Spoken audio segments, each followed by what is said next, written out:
Plant hybridization can be both extremely enjoyable and quite frustrating.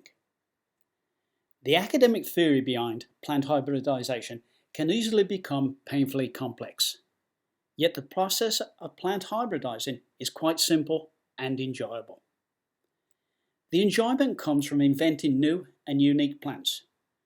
The frustration can be from the often low germination rates of your hybridized plant seeds and/or seedlings that just do not live up to expectations.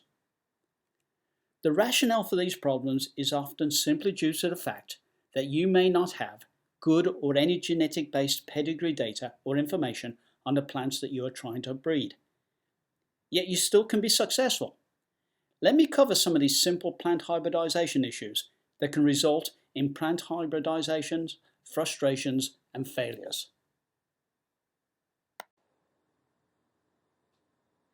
Typically, a plant hybridizer selects the parent plants based upon some desirable characteristics.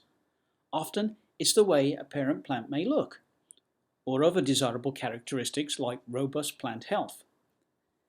They rarely know the true or accurate pedigree of a particular parent plant.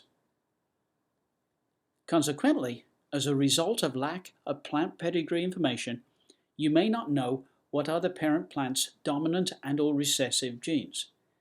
So the seedlings these parent plants produce may have a mix of either desirable or undesirable characteristics, some of which may predispose the seedlings from achieving any characteristics that you bred for, or they may produce an even better plant.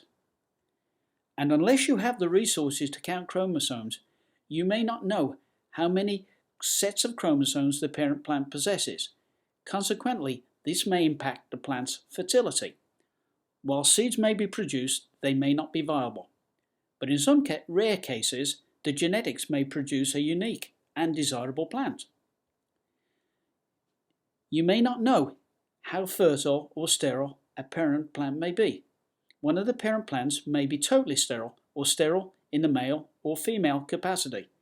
Consequently, you may not have seeds, and if you do get seeds, they may not be viable.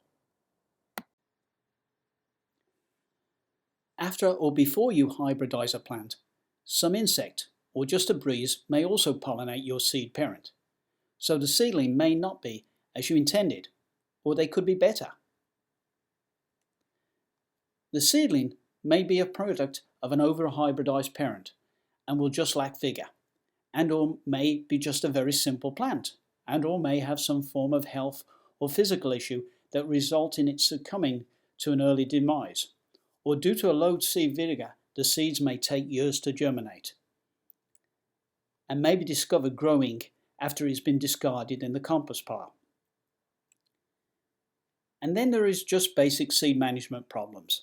The seeds are incorrectly harvested, usually too early or too late, poorly stored, need more or less dormancy, poorly stratified, planted in unsuitable conditions for germination and growth.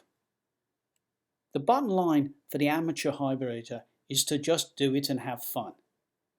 You may also end up with a unique and interesting plant, and you may produce the next winning plant.